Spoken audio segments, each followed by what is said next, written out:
Hello everyone, welcome to CS Crux. आज की इस वीडियो से हम आर्टिफिशियल इंटेलिजेंस में आर्टिफिशियल न्यूरल नेटवर्क्स के कॉन्सेप्ट्स को स्टार्ट कर रहे हैं, जहां हम बिल्कुल बेसिक से एक सीक्वेंस में सभी कॉन्सेप्ट्स को समझेंगे। तो हमें सबसे पहले आर्टिफिशियल न्यूरॉन के कॉन्सेप्ट को समझना है, लेकिन आर्टिफिशियल न्यूरॉन के कॉन्सेप्ट को भी हम तब ही समझ पाएंगे जब हमको ह्यूमन ब्रेन के बारे में पता होगा, जब हमको बायोलॉजिकल न्यूरॉन्स, उनका स्ट्रक्चर और उनकी वर्किंग के बारे में पता होगा, तब हम आर्टिफिशियल न्यूरॉन के कॉन्सेप्ट को बहुत अच्छे से समझ पाएंगे। तो इस वीडियो में हम बायोलॉजिकल न्यूरॉन के कॉन्सेप्ट को समझने जा रहे हैं, उसके स्ट्रक्चर को समझने जा रहे हैं, उसकी वर्किंग को समझने जा रहे हैं।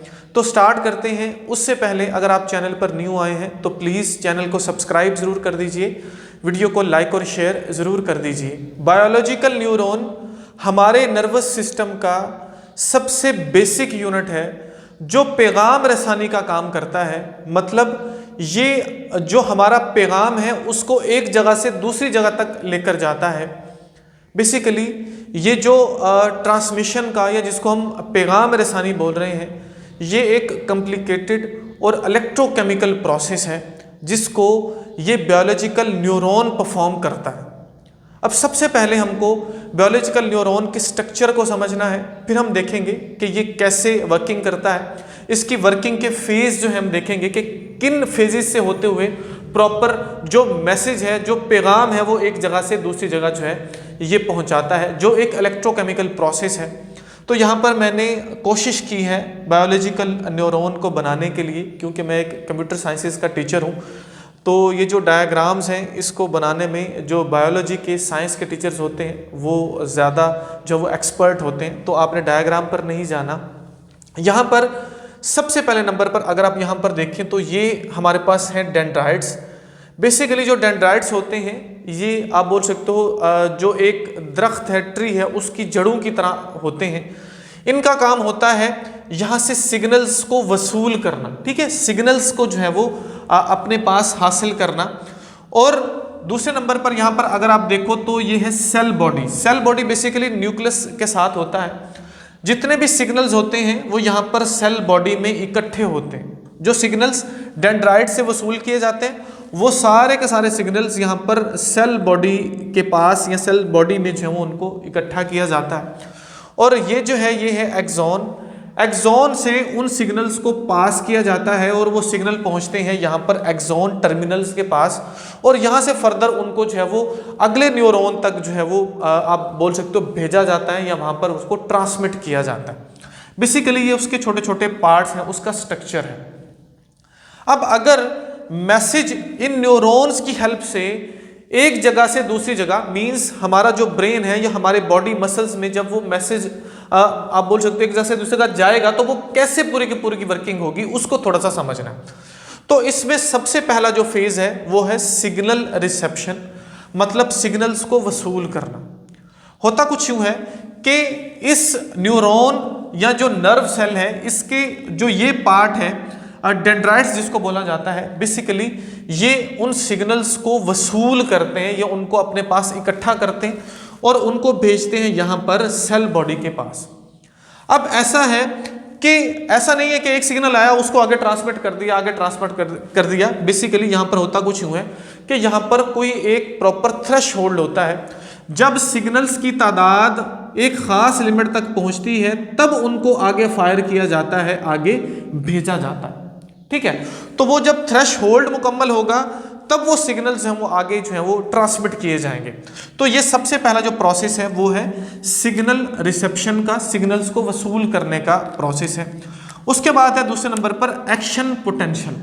एक्शन पोटेंशियल क्या है?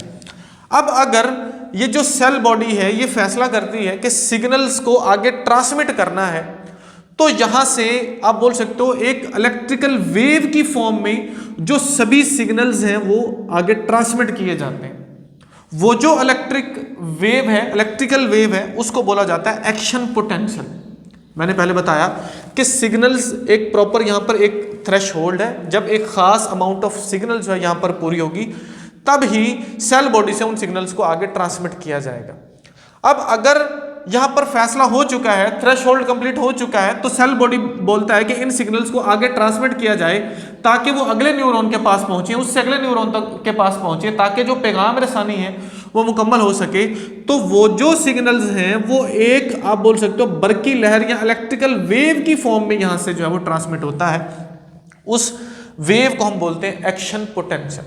अब एट द एंड हमारे पास है साइनैप एंड ट्रांसमिशन। अब वो सिग्नल जो है वो यहाँ तक पहुँच गया, जिसको हम बोलते हैं एक्सॉन टर्मिनल्स, इन टर्मिनल्स के पास पहुँच गया। इस बात को याद रखना है कि ऐसा नहीं है कि एक न्यूरॉन, फॉर एग्जांपल ये एक न्यूरॉन है, ये दूसरा न्यूरॉन है, ये एक तीसरा न्यूरॉन है, ऐसा नहीं है कि ये एक दूसरे के साथ जुड़े हुए हैं, बल्कि इनके दरमियान जो है वो एक खला होता है, एक स्पेस होती है एक न्यूरॉन से दूसरे न्यूरॉन के दरमियान। अब वो जो खला, वो जो स्पेस है, उसको बोला जाता है साइनैप्स। ठीक है जी। और अब उस साइनैप्स को क्या करना है जी, उसको अबूर करना है उस सिग्नल को, ताकि दूसरा जो नर्व सेल है, मतलब अगर ये नर्व सेल है तो इसके पास ये सिग्नल जो है वो पहुंच सके। अब इस साइनैप्स को अबूर करने के लिए ये जो एक्सॉन टर्मिनल हैं, ये यहाँ से आप बोल सकते हो एक केमिकल जो है वो खारिज करते हैं, क्योंकि करना क्या है, इस इलेक्ट्रिकल सिग्नल्स को ये यहाँ पर पहुंच चुके हैं, इनको अगले न्यूरॉन तक ट्रांसमिट करना है। तो ये जो प्रोसेस है उनको आगे ट्रांसमिट करने का, एक केमिकल खारिज करने का, उसको बोला जाता है न्यूरोट्रांसमिट। ठीक है जी, न्यूरोट्रांसमिट उसको बोला जाता है। और फिर ये जो मैसेज है वो पहुंचता है अगले न्यूरॉन तक, उससे अगले न्यूरॉन, और कुछ इस तरह से ये एक पूरे का पूरा जो है वो प्रोसेस होता है। ये इलेक्ट्रोकेमिकल प्रोसेस, जिसको पैगाम रसानी या पैगाम एक जगह से दूसरी जगह तक पहुंचाने के लिए यूज़ किया जाता है। और ये जो नर्व सेल्स हैं, या जिसको हम न्यूरॉन बोलते हैं, बायोलॉजिकल न्यूरॉन, ये कुछ इस तरह से काम करते हैं। और ये इंपॉर्टेंट भी है। हमारे आने वाली वीडियो में हम आर्टिफिशियल न्यूरॉन को पढ़ेंगे, जब इसके साथ मैच करेंगे तो पूरी कहानी जो है वो हमको समझ आ जाएगी। वीडियो अगर आपके लिए हेल्पफुल है तो प्लीज़ वीडियो को लाइक ज़रूर कीजिए, चैनल को सब्सक्राइब ज़रूर कीजिए। आने वाली वीडियो तक के लिए अल्लाह हाफिज़। Thank you so much.